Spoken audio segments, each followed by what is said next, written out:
नमस्कार दोस्तों, कैसे हैं आप सभी। मैं विष्णु कुमार आप सभी का अपने YouTube चैनल के इस वीडियो पर हार्दिक स्वागत करता हूं। दोस्तों, इस वीडियो में मैं आप लोगों को हिंदी ग्रामर से संबंधित 50 VBI ऑब्जेक्टिव प्रश्न आप लोगों को बताऊंगा।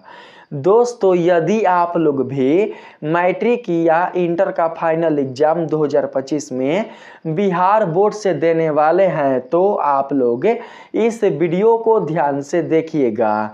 इस वीडियो में मैं आप लोगों को हिंदी ग्रामर से संबंधित जो भी ऑब्जेक्टिव प्रश्न बताऊंगा, ये सभी के सभी प्रश्न आप लोगों के फाइनल एग्जाम के लिए बहुत ही महत्वपूर्ण होंगे। तो इसलिए आप लोग बिल्कुल भी वीडियो को बिना स्किप किए, बिना किसी प्रश्न को छोड़े आप लोग शुरू से अंत तक वीडियो को जरूर देखिएगा। तो चलिए बिना देर किए शुरू करते हैं अपने आज के इस वीडियो क्लासेज को। दोस्तों, यहाँ पर पहला सवाल है, ल का उच्चारण स्थान बताइए। पहले नंबर सवाल में कहा गया है ल का उच्चारण स्थान बताएं। ल का उच्चारण स्थान क्या है, आप लोगों को यही बताना है। दोस्तों, ल का उच्चारण स्थान वही है जो उच्चारण स्थान त वर्ग के वर्णों का है। त वर्ग में आने वाले जो वर्ण होते हैं उनका उच्चारण हमारे मुख के जिस स्थान से किया जाता है उसी स्थान से ल वर्ण का भी उच्चारण किया जाता है। दोस्तों, आप लोग जानते होंगे कि त वर्ग में आने वाले वर्णों का उच्चारण किया जाता है दांत से, यानी कि त वर्ग में आने वाले कुल जितने भी वर्ण हैं उन सभी वर्णों का उच्चारण स्थान दांत है। दोस्तों, अगर त वर्ग में आने वाले वर्णों का उच्चारण स्थान दांत है तो दोस्तों आप लोग यह समझ कर रखिएगा कि ल का भी उच्चारण दांत से ही किया जाता है। ल वर्ण कहाँ से उच्चारित होगा? ल वर्ण दांत से उच्चारित होगा। इसलिए पहला का correct answer option number A होगा। ऑप्शन नंबर ए को हम लोग सेलेक्ट कर लेंगे। यहाँ पर 2 नंबर सवाल में पूछा गया दोस्तों, आप लोग यहाँ पर देख सकते हैं। अ का उच्चारण स्थान है, बताइएगा अ का उच्चारण स्थान क्या होगा। अ को किस स्थान से उच्चारित किया जाता है, बताइए। दोस्तों, अ को उसी स्थान से उच्चारित किया जाता है जिस स्थान से क वर्ग के वर्णों का उच्चारण किया जाता है।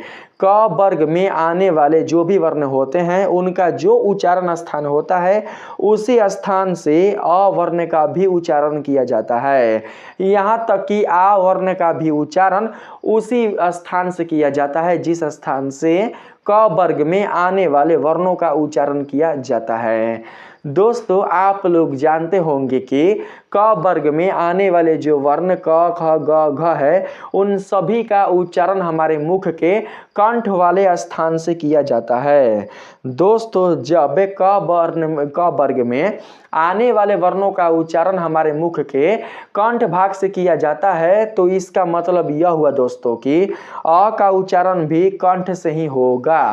कंठ वाले स्थान से ही अ वर्ण का उच्चारण होता है, इसलिए अ का उच्चारण स्थान कंठ होगा। यहाँ पर 2 का सही आंसर ऑप्शन नंबर ए होगा। 3 नंबर सवाल में पूछा गया है, यहाँ पर हिंदी में हर्ष स्वर है। हिंदी में हर्ष स्वर यानी कि मूल स्वर। हिंदी में मूल स्वर कौन है, बताइए तो। हिंदी में मूल स्वर है आ। यहाँ पर आ दीर्घ स्वर, यहाँ पर इसको क्या बोलते हैं, दीर्घई। ई भी हो गया दीर्घ स्वर, और यहाँ पर जो ओ है ओ भी है दीर्घ स्वर। मूल स्वर होता है आ, उसके बाद हर्षई, उसके बाद उ, और उसके बाद री। ठीक है। संस्कृत के लिए एक और होता है जिसे री के नाम से जाना जाता है। तो दोस्तों, आप लोग यहाँ पर देख सकते हैं कि अ वर्ण इसमें शामिल है, इसलिए तीसरा का सही आंसर ऑप्शन नंबर ए होगा। 4 नंबर में चलते हैं। यहाँ पर 4 नंबर सवाल है, बनावट के अनुसार शब्द के भेद होते हैं। बनावट यानी कि व्युत्पत्ति के आधार पर। व्युत्पत्ति के आधार पर शब्द के कितने भेद होते हैं, आप सभी को यही बताना है। दोस्तों व्युत्पत्ति यानी कि बनावट। बनावट के आधार पर शब्द के 3 रूप होते हैं, जिनमें से पहला है रूढ़, दूसरा है यौगिक और तीसरा है यौगरूढ़। तो यहाँ पर 4 का सही आंसर हो जाएगा ऑप्शन नंबर सी। ठीक है, ऑप्शन नंबर सी को सेलेक्ट कर लेंगे। 5 नंबर सवाल में चलते हैं। 5 नंबर सवाल में दोस्तों यहाँ पर देख सकते हैं बोला गया है अकाल पड़ेगा और लोग मरेंगे वाक्य है। दोस्तों एक ही प्रश्न यहाँ पर रिपीट हो चुका है। ठीक है, यहाँ पर जो प्रश्न है ना 4 वाला वो 2 बार रिपीट हो चुका है। यहाँ पर दोस्तों एक और मैंने प्रश्न लिया था जो कि यहाँ पर एक ही बार दोस्तों मतलब एक ही प्रश्न 2 बार रिपीट हो चुका है बनावट के अनुसार। देखिए यहाँ पर चौथा प्रश्न है बनावट के अनुसार शब्द के भेद।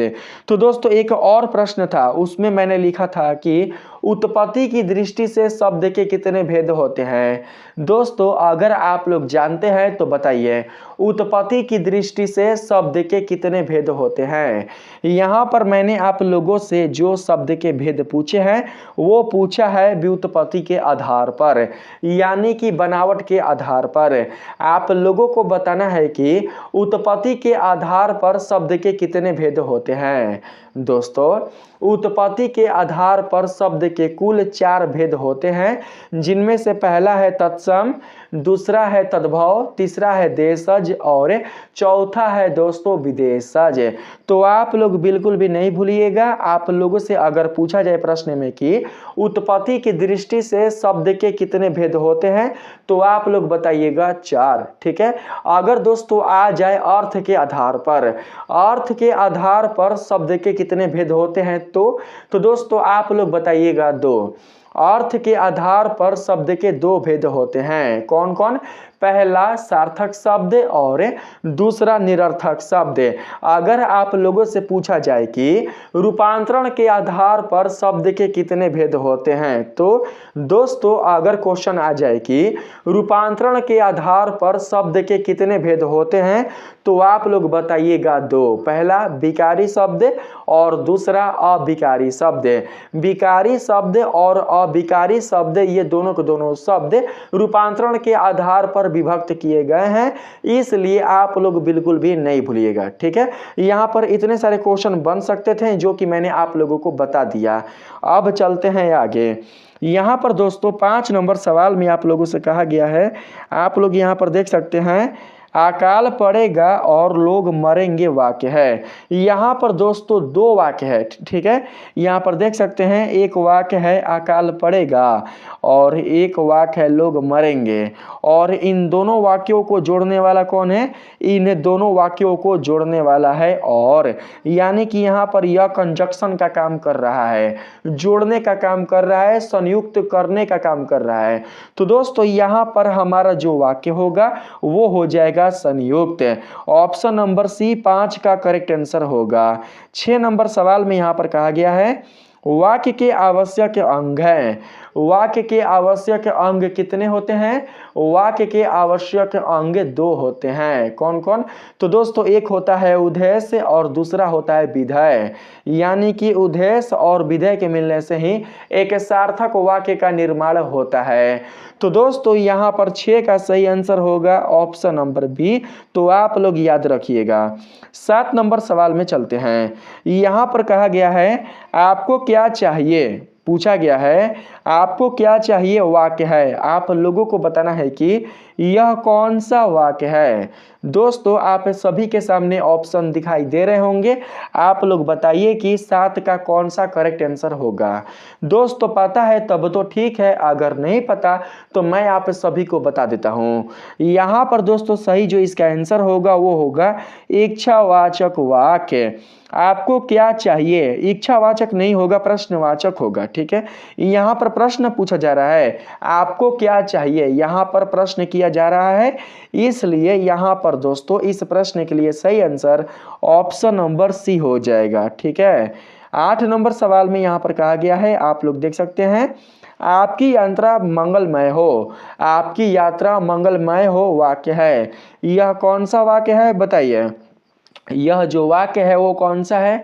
जल्दी जल्दी आप लोग बताइए। यहाँ पर ऑप्शन आपके सामने आ चुका है, ऑप्शन को देख लीजिए और बताइए कि इस प्रश्न के लिए सही जो ऑप्शन होगा वो क्या होगा। दोस्तों यहाँ पर संदेहवाचक वाक्य बिल्कुल भी नहीं होगा, क्योंकि आपकी यात्रा मंगलमय हो में कोई भी संदेह नहीं व्यक्त हो रहा है। ठीक है, अगर हम बात करें यहाँ पर दोस्तों इच्छावाचक है, तो यहाँ पर दोस्तों इच्छा व्यक्त हो रहा है, यानी कि उसके मन में इच्छा थी तो उन्होंने क्या किया, अपनी इच्छा को सामने वाले के सामने प्रस्तुत कर दिया। उन्होंने कहा कि आपकी यात्रा मंगलमय हो। तो दोस्तों इस वाक्य से इच्छा प्रकट हो रही है, इसलिए दोस्तों यहाँ पर यह वाक्य हो जाएगा कैसा, इच्छावाचक। कैसे आप लोग मतलब अपना जो इच्छा है वो प्रकट करते हैं, आप लोग कहते हैं ना माँ मुझे भूख लगी है, तो ये हो गया इच्छा के लिए। ठीक है, आपके अंदर जो इच्छा थी आपने उसे प्रकट कर दिया अगले के सामने, जिससे आप कहने वाले हैं। ठीक है, जिससे भी आप कहने वाले हैं उसके सामने दोस्तों जो भी आप वाक्य प्रस्तुत करते हैं वो आ जाता है इच्छावाचक के अंतर्गत। ठीक है, यहां पर दोस्तों चलते हैं 9 नंबर के सवाल में।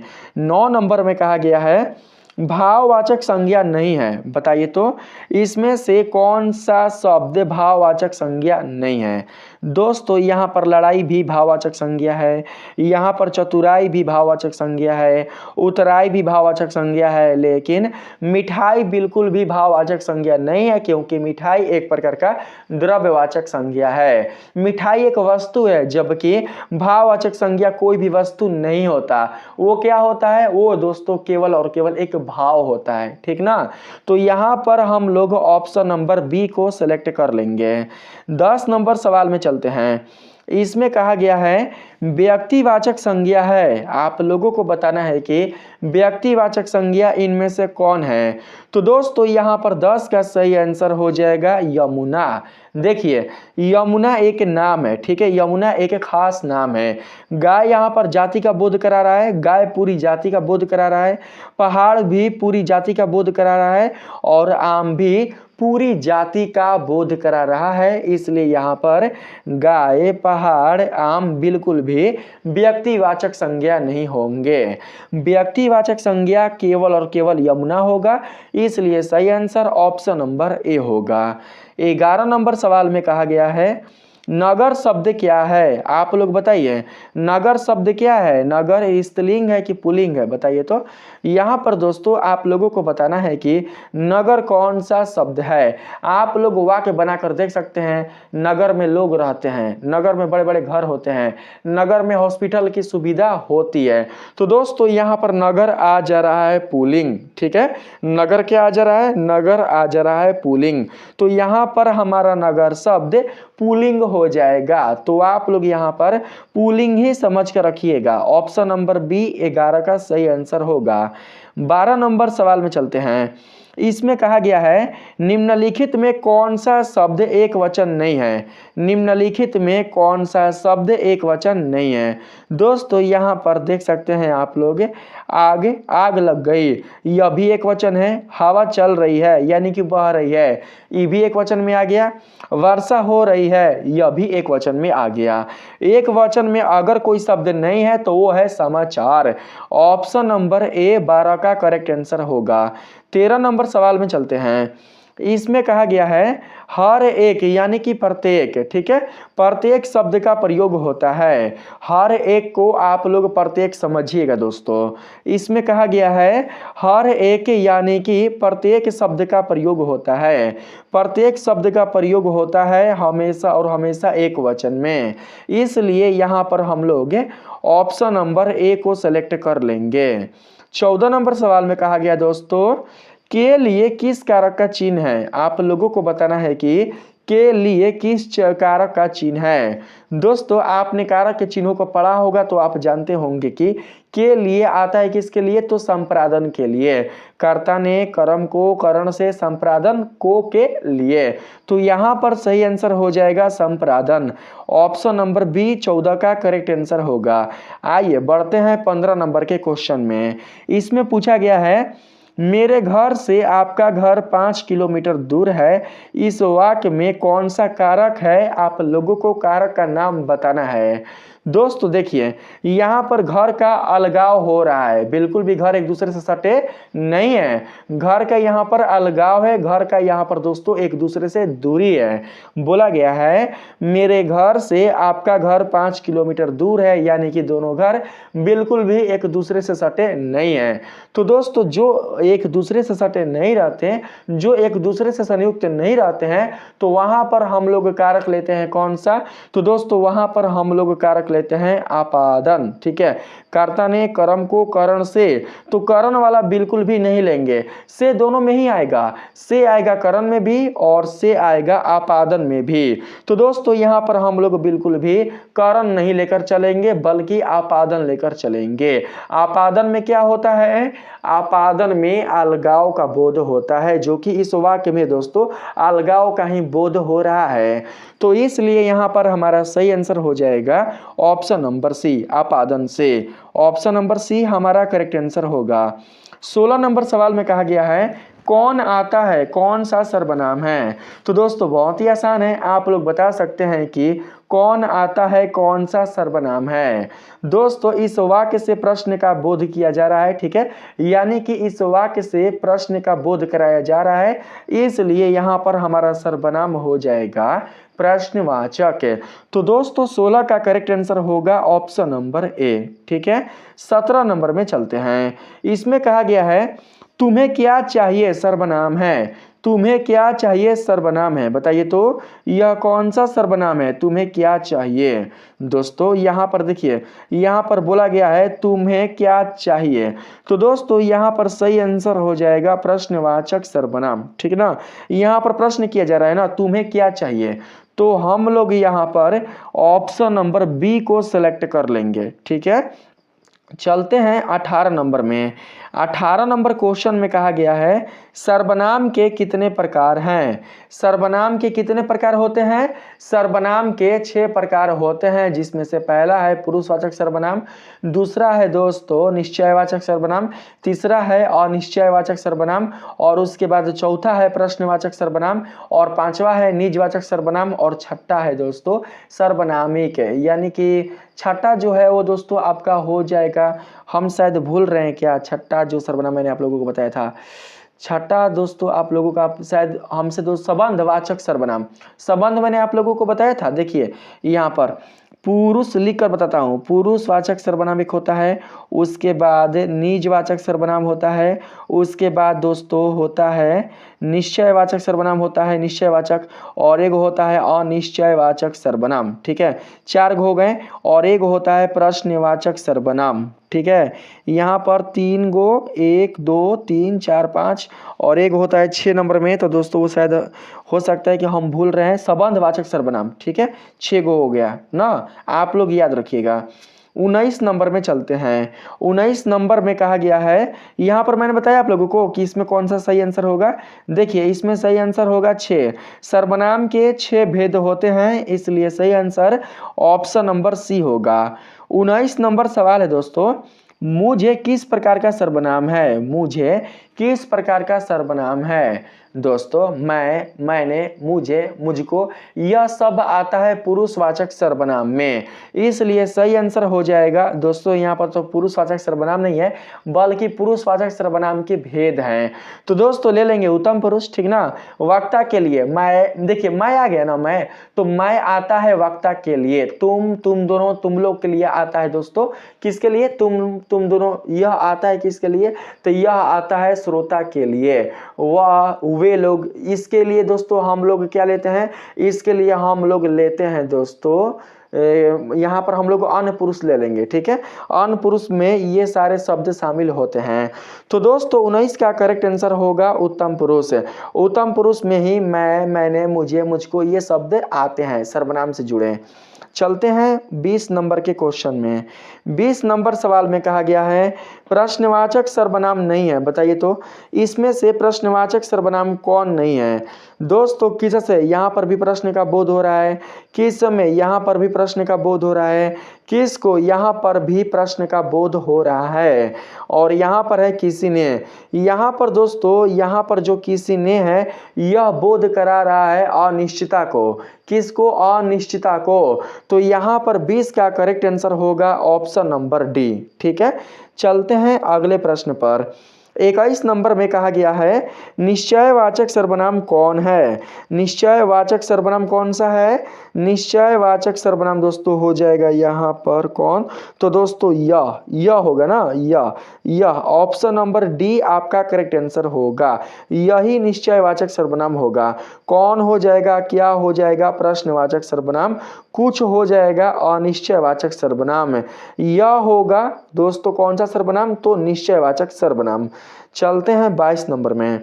यहाँ पर कहा गया है अर्थ का विशेषण है। अर्थ का विशेषण क्या होता है? अर्थ का विशेषण होता है आर्थिक। क्या होता है? आर्थिक। तो दोस्तों 22 का करेक्ट आंसर होगा ऑप्शन नंबर सी, इसलिए हम लोग ऑप्शन नंबर सी को सिलेक्ट कर लेंगे। यहाँ पर 23 नंबर सवाल है अंश का विशेषण है। अंश का विशेषण क्या होता है? अंश का विशेषण होता है आंशिक। तो यहाँ पर हमारा option number D correct answer होगा। ठीक है, 24 नंबर में चलते हैं। 24 नंबर सवाल है आदर का विशेषण है। आदर का विशेषण क्या होता है? आदर का विशेषण होता है आदरणीय। 24 का सही आंसर होगा ऑप्शन नंबर ए। 25 नंबर में चलते हैं। यहाँ पर 25 नंबर सवाल है दोस्तों इतिहास का विशेषण है। इतिहास का विशेषण इनमें से कौन सा शब्द है बताइए तो? इतिहास का विशेषण क्या होता है? कैसे नमक का नमकीन होता है? इतिहास का दोस्तों क्या हो जाएगा बताइए तो? इतिहास का विशेषण ऐतिहासिक। क्या होगा? ऐतिहासिक। तो यहाँ पर हम लोग ऑप्शन नंबर बी को सिलेक्ट कर लेंगे। 26 नंबर में चलते हैं। यहाँ पर कहा गया है ओज का विशेषण है। ओज का विशेषण क्या होगा जी? ओज का विशेषण हो जाएगा ओजस्वी। यहाँ पर हम लोग ऑप्शन नंबर सी को सिलेक्ट कर लेंगे। ठीक है, ओजस्वी यानी कि ऑप्शन नंबर सी ही 26 का करेक्ट आंसर होगा, ना कि ओजवान ना ही ओजस्वी। ये दोनों को दोनों बिल्कुल भी नहीं होंगे और ओजी भी नहीं होगा। ऑप्शन नंबर सी आपका करेक्ट आंसर होगा। यहाँ पर पूछा गया है 27 नंबर में अतिरिक्त शब्द में उपसर्ग है। अतिरिक्त शब्द में उपसर्ग कौन है? अतिरिक्त शब्द में उपसर्ग है अति। अति धन रिक्त से ही बनता है क्या? तो दोस्तों बनता है अतिरिक्त। ठीक है, तो यहाँ पर हमारा उपसर्ग हो जाएगा ऑप्शन नंबर बी यानी कि अति। 28 नंबर में चलते हैं। यहाँ पर कहा गया है निवास शब्द में उपसर्ग है। निवास शब्द में उपसर्ग कौन है? निवास शब्द में उपसर्ग हो जाएगा नी। देखिए यहाँ पर नी और यहाँ पर वास। वास का मतलब क्या होता है? वास का मतलब होता है रहने वाला स्थान यानी कि आश्रय। और नी का मतलब क्या होता है? नी का मतलब होता है नहीं। तो दोस्तों यहाँ पर नी का भी एक अर्थ निकल रहा है और वास का भी एक अर्थ निकल रहा है। हम लोग शब्द का विखंडन सार्थक रूप से करेंगे, सार्थक मूल शब्दांश में करेंगे। ऐसा नहीं है कि हम लोग इसको ऐसे तोड़ेंगे नीव और यहाँ पर नीवा फिर इसको तोड़ देंगे सा, तो आपका गलत हो जाएगा। ये ना कि नीवा धन सा से आपका ऑप्शन नंबर बी वाला सही हो जाएगा, बिल्कुल भी नहीं। हम किसी भी शब्द को अगर तोड़ेंगे तो दोस्तों टूटेगा किस रूप में? तो टूटेगा सार्थक रूप में। ठीक है, यहाँ पर जो आप यह शब्द देख रहे हैं निवास, यह कौन सा शब्द है? यह है दोस्तों यौगिक है।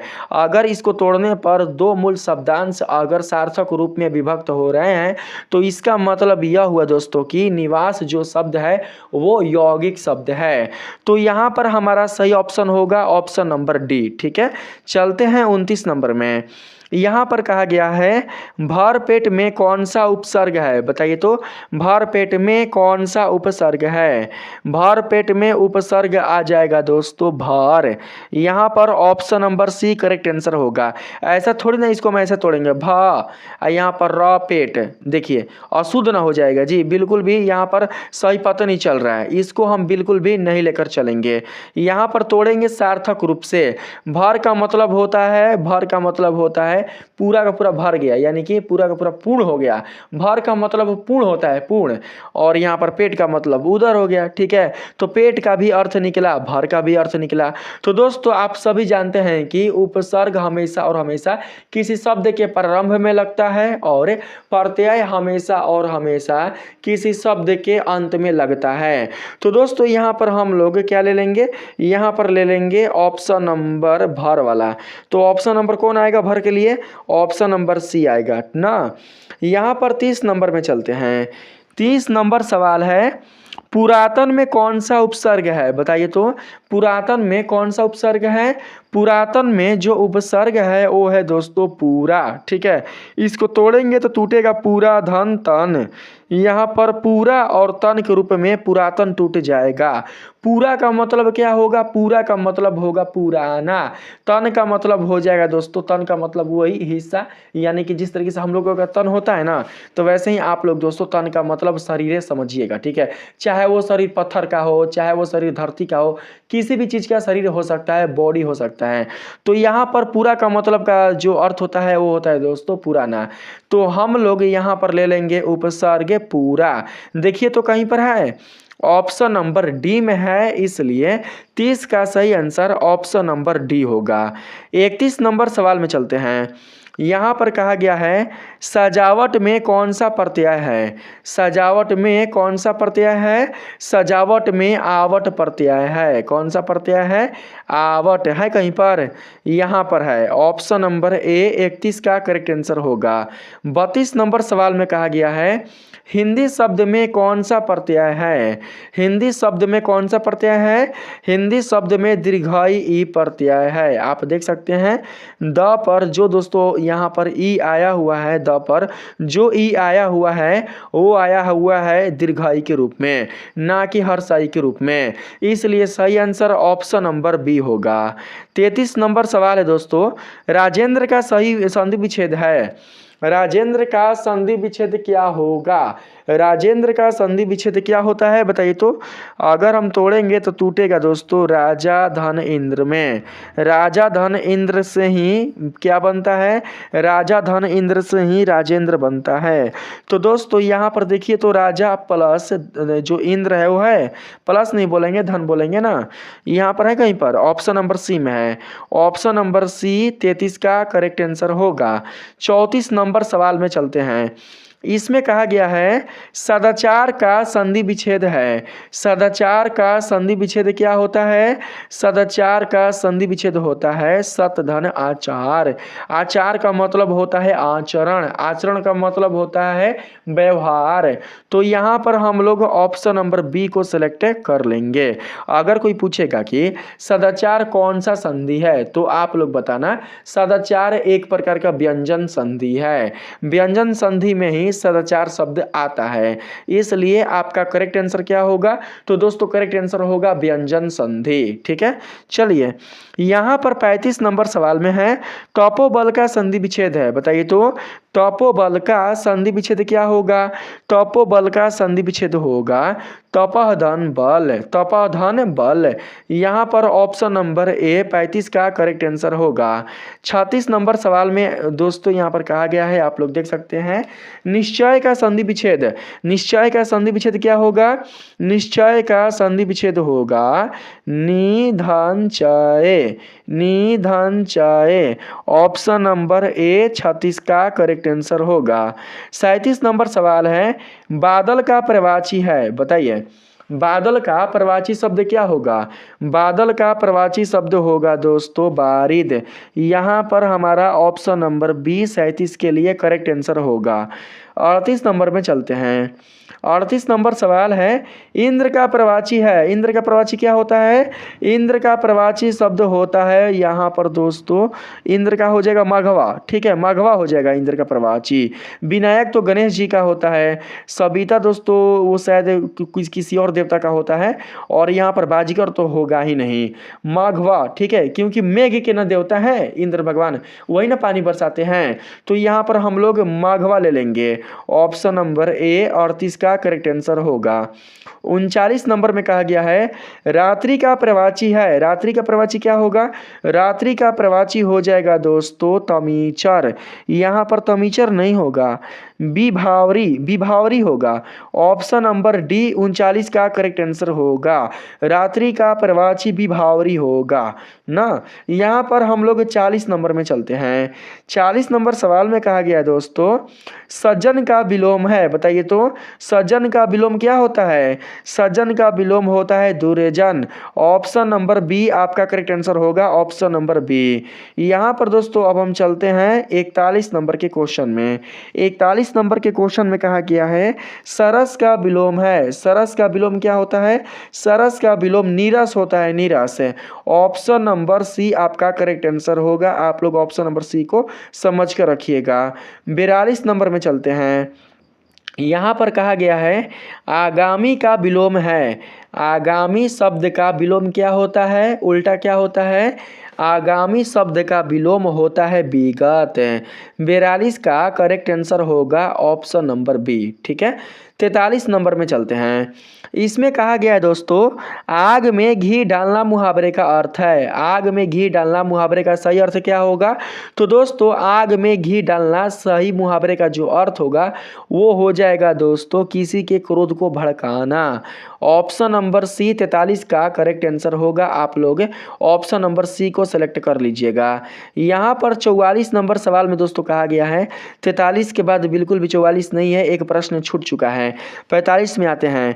45 नंबर प्रश्न में कहा गया है आँख लगना मुहावरे का अर्थ है, आँख लगना मुहावरे का सही अर्थ क्या है? आँख लगना मुहावरे का सही अर्थ हो जाएगा नींद आना। कोई बोलता नहीं है आम बोलचाल के भाषा में अरे मेरी तो आँख लग गई थी, नहीं कोई बोलता है अरे अखिया लाग गिला। तो दोस्तों यहाँ पर हो जाएगा सही आंसर नींद आना, ठीक है। मृत्यु होना बिल्कुल भी आप लोग नहीं मारिएगा ना, यहाँ पर सही ऑप्शन होगा option number C, option number C हमारा करेक्ट आंसर होगा। 46 नंबर में चलते हैं। 46 नंबर सवाल है निम्नलिखित शब्दों में से कौन सा शब्द शुद्ध है? बताइए निम्नलिखित शब्दों में से कौन सा शब्द शुद्ध है? तो दोस्तों यहाँ पर 46 का करेक्ट आंसर क्या होगा? 46 का जो करेक्ट आंसर होगा वो हो जाएगा ऑप्शन नंबर दोस्तों ए, ये वाला आपका करेक्ट आंसर होगा कियारी। ऑप्शन नंबर ए को हम लोग सेलेक्ट कर लेंगे। 47 नंबर सवाल में चलते हैं। यहाँ पर पूछा गया है निम्नलिखित शब्दों में कौन सा शब्द शुद्ध है? निम्नलिखित शब्दों में कौन सा शब्द शुद्ध है? निम्नलिखित शब्दों में जो शुद्ध शब्द है वो हो जाएगा सौहार्द। यहाँ पर दोस्तों मधुर बिल्कुल भी शुद्ध नहीं है, हिंदू बिल्कुल भी शुद्ध नहीं है, सीबी बिल्कुल भी शुद्ध नहीं है। शुद्ध कौन है? शुद्ध है सौहार्द। ऑप्शन नंबर डी आपका करेक्ट आंसर होगा, यानी कि ऑप्शन नंबर डी को सेलेक्ट कर लेंगे। 48 नंबर में कहा गया है निम्नलिखित शब्दों में कौन सा शब्द शुद्ध है? बताइए इन सभी शब्दों में कौन सा शब्द शुद्ध है? तो दोस्तों यहाँ पर सही आंसर हो जाएगा अंतर्देशीय, ठीक है, अंतर्देशीय। ऑप्शन नंबर सी 48 का करेक्ट आंसर होगा। चलते हैं 49 नंबर में। 49 नंबर सवाल में कहा गया है हिंदी की व्युत्पत्ति कहाँ के लोगों ने किया है? हिंदी की व्युत्पत्ति कहाँ के लोगों ने किया है? दोस्तों हिंदी की व्युत्पत्ति फारस के लोगों ने किया है, इसलिए सही आंसर ऑप्शन नंबर ए होगा। 50 नंबर सवाल में चलते हैं जो कि इस वीडियो का लास्ट प्रश्न है। इसमें कहा गया है सबसे प्राचीनतम लिपि कौन सी है? सबसे प्राचीनतम लिपि कौन सी है? सबसे प्राचीनतम लिपि अगर कोई है तो वो है ब्राह्मी लिपि। ब्राह्मी लिपि ही हमारी प्रारंभिक लिपि है। अगर आ जाए क्वेश्चन की हमारे जो लिपि है प्रारंभिक वो कौन है, तो आप बताइएगा ब्राह्मी लिपि। ब्राह्मी लिपि ही हमारा हिंदी साहित्य का दोस्तों प्रारंभिक लिपि है, इसलिए correct answer option number A होगा ना। आप लोगों ने 50 क्वेश्चन को अच्छे से कंप्लीट कर लिया। अगर जिन बच्चों ने 50 क्वेश्चन में से से 30 क्वेश्चन का सही जवाब दिया होगा तो उनका तैयारी हिंदी ग्रामर का बहुत ही अच्छी है। ठीक है, अगर आपने 30 प्रश्न का जवाब 50 में से अगर दे दिया है तो दोस्तों आपने अपनी तैयारी बहुत ही अच्छी कर रखी है हिंदी व्याकरण में। दोस्तों आप लोग इस वीडियो के कमेंट सेक्शन में बताना कि आपने 50 प्रश्नों में से कितने प्रश्नों का सही जवाब दे पाया है। अगर दोस्तों वीडियो अच्छा लगा है तो वीडियो को एक लाइक जरूर से कीजिएगा। चैनल पर नए हो तो आप लोग बिल्कुल भी चैनल को सब्सक्राइब करना नहीं भूलिएगा। मिलते हैं फिर से एक नए वीडियो के साथ, तब तक के लिए धन्यवाद।